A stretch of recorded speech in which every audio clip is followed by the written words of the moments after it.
Help support our coverage with a free account on Privacy, the service that keeps your bank information private when shopping online. Get $5 right now to try the service at plughitzlive.com/privacy. Hello, Internet. I'm Scott with PLUGHITZ Live, part of the Tech Podcast Network.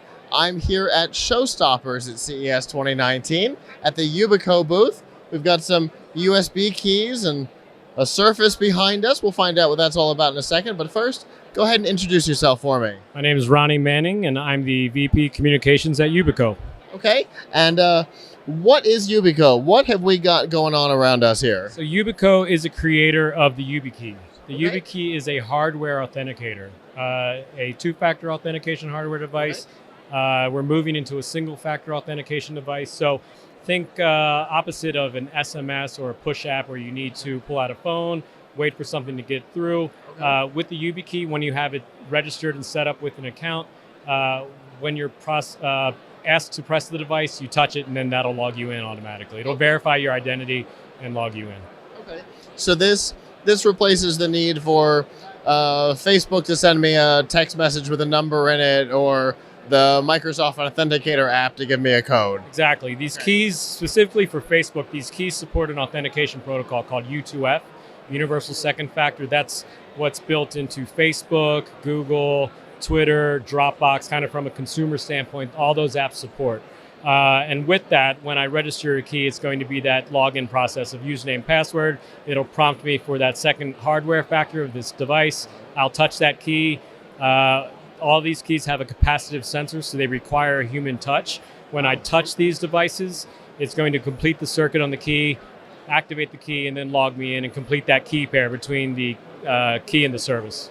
Okay, so you can't just plug it in and have it abandoned there and have the service accidentally open, like a web site, open a thing and try. Right, the capacitive sensor's there, for a purpose, to make sure that a piece of malware or something can't trigger the key. It requires that physical human touch in order to activate the key. That's great. How exactly does the process work? So as a second factor, I can show you with the demo. You have a Google, so I will log into my Gmail account. So here's my key. I already have this registered with my account. Okay. And when I go through and I put my username and password, it's then going to prompt me to physically press my key. So username, password, screen then pops up and says, where's that key associated with that account? Key's blinking, I will touch it, and then it's going to log me in. Oh. A little slow there because the demo guys at the Showstopper show, but there we go. Quickly logged in. I didn't have to pull my phone out. I didn't have to type in a code. I didn't have to do anything other than touch the device. So that is a second factor login. Okay. These also now have the ability to be a first factor login. Oh, okay. So a passwordless login into Microsoft right now. So that's people use those password manager things, and we know that one of them was the password manager was hacked recently. So that shows us that even that's not a great idea. Yeah. This allows you to use this instead of something like that. The beauty of what FIDO2 does is it allows you to remove the dependency on a username and password and put the security key as that main ability to log into the service. So, and that's based on a private and public key pair between the device. So when I go and I log into my MSA account, there's an option to log in with the security key. I hit sign in with the security key, and then it's going to prompt a PIN. So what this PIN does is it stays local to the device. It's not a password, but I put in my PIN, then it actually unlocks the key. I press the key, and then that's going to log me in. So at no point during this login flow did I have to put a username and password. Okay. True passwordless login. Sure. It's just the PIN to unlock the physical device. The PIN stays local to the device. It doesn't travel anywhere within the network. It unlocks the key. So it is kind of that second level of security on top of the key to unlock it. So that's the security on the key itself versus, and then the key is the security for the service. That's the something that on top of the key. Okay. So it's something that you program yourself. When I register the key, I put in my own code. Right. It's not a code given to me or anything. I can also show you the different form factors that the keys come in. Okay. So they come in multiple. All of these keys support many different authentication protocols. So they support U2F, which I showed with Google. They support FIDO2, which I showed with Microsoft. They support traditional one-time password. They support PIV for smart card. And if you're using OpenPGP, they support that as well. So you're able to do many different things with a single device with that. It's kind of the beauty of it is it's not one key per service.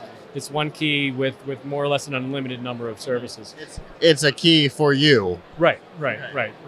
Exactly. So we have standard keychained, and these nano form factors are made to stay semi-permanent within a USB. If you need to authenticate a lot, you put it there, and you're able to touch it whenever you need to get in. So like the Logitech keyboard mouse dongles. Exactly. Okay. Exactly. Got it. A little bit of a more streamlined form factor.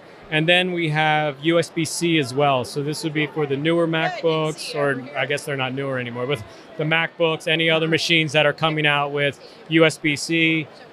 We have a Nano, and then a keychain is that as well. And then this also supports NFC. So you're able to use it with mobile. Logging into MSA accounts, you're able to use NFC with a reader to be able to do that as well. Okay. And that's self-powered?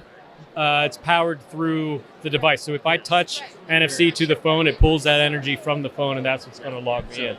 So the key doesn't have to be powered on its own? As far as the keys themselves, there's no batteries, there's no drivers, there's no moving parts, and they're very durable. They last for an extremely long time. At this show, we launched a new security key.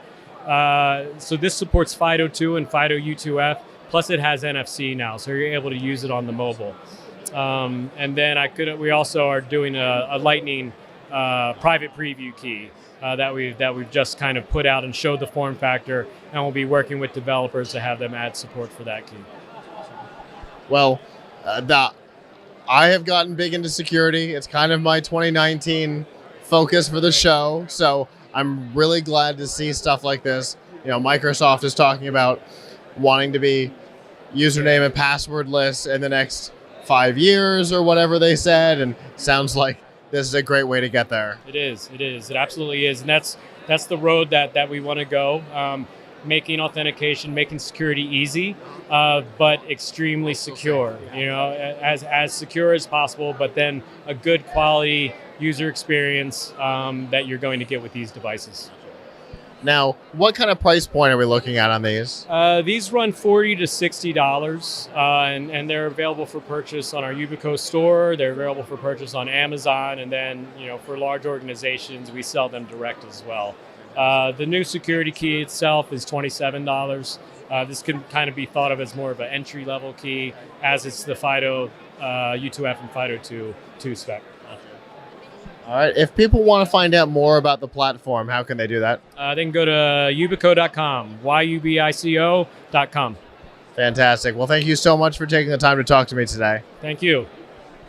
For continuing CES 2019 coverage, stay tuned to plughitzlive.com/CES.